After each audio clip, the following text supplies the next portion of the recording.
What's up everyone, welcome back to Switchcraft, and it's a great day to be a gamer. Well, looks like Soulja Boy's back at it again. He seems to have only partially learned his lesson after dropshipping knockoff consoles with tons of ROMs for an inflated price, getting smacked with a lawsuit by Nintendo, and then having to shut down his operation. But not before he made, according to him, a couple $1 million. Well, he's back at it. And this time, it's with a PlayStation Vita knockoff that, you guessed it, you can find it on the same AliExpress.com website.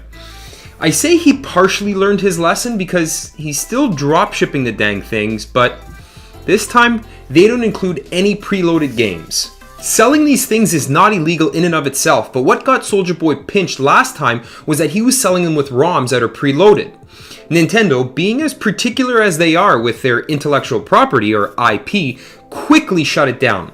As for dropshipping in general, while turning a profit by reselling systems, essentially making yourself an unnecessary middleman, while it doesn't take much skill, it gets a lot of hate, which I can understand. But there's nothing stopping people from shopping around and undercutting that middleman. If they don't have the time to do that, or a quick Google search, well, I can't really blame Soulja Boy for that. But man, this is literally the exact same routine as last time, minus the ROMs, and in a Vita shell.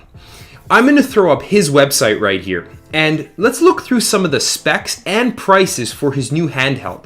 Then I'll show you where you can get literally the same thing for half the price. Here on SouljaWatch.com, you can see some pretty generic pictures which will look pretty familiar in a few seconds. But you'll notice right away at the top that Soulja Boy is once again in a generous mood, giving us some sort of amazing sale, knocking these things down from $200 to just $99.99. Thanks, Soulja Boy! I'll put up some of the features so you can go through them yourself, but this system features exquisite craftsmanship, fashionable design, and a reasonable price. It has a built-in camera for taking photos and videos and supports TV output. It's got a 4.3-inch 16:9 aspect ratio, 480x272 resolution screen.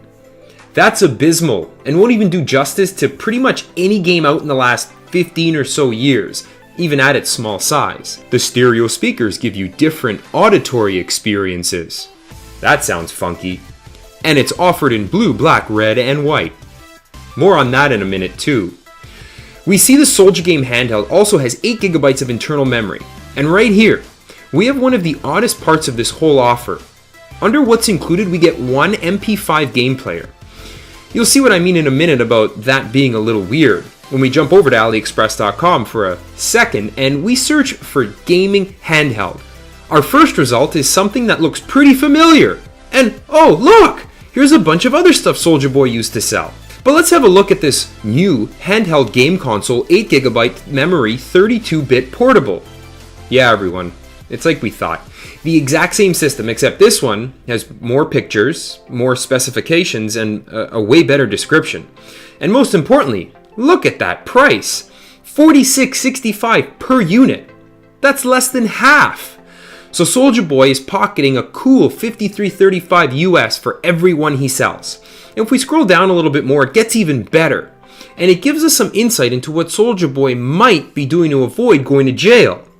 Right at the top of the page, you'll see that this handheld comes with 1,000 built-in games for free. Soulja Boy doesn't say anything about that. And if we scroll down, we'll also see what's included. You get one game player, a pair of earphones, a USB line for charging, a European adapter, a V line, whatever that is, maybe that's a TV line, and a user manual. So that means either Soulja Boy didn't feel it necessary to list all the other things that come with his system, or he's keeping them for himself?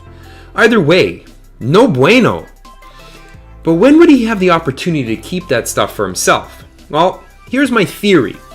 He's selling these things as his own, but before shipping out to his customers, he's buying them from here, obviously, and wiping them clean so that they have no games pre-installed. If he did that, technically there'd be no way to stop him from doing this long term. We also might expect to see a return of his previous consoles, except this time wiped clean. Either way, you knew I had to say something, and I also had to order one of these bad boys from AliExpress.com. When it gets here in about 1 or 2 weeks, I'm going to tear it down and see what's inside. What I won't do is buy the handheld from Soulja Boy. For more than double the cost, mind you, because we know a bunch of other tubers will be seeing what they get. I'll be very curious if Soulja Boy made the same mistake and is selling his system with a bunch of ROMs that he doesn't have the license for and just didn't list it, or if he's opening them, wiping them clean, and then selling them blank. And I guess if he's simply keeping all the accessories that should come with it. Like I said, make sure you're subscribed to find out as soon as this bad boy arrives on my doorstep. It's sure to be cringy. It's a great day to be a gamer. Switchcraft out.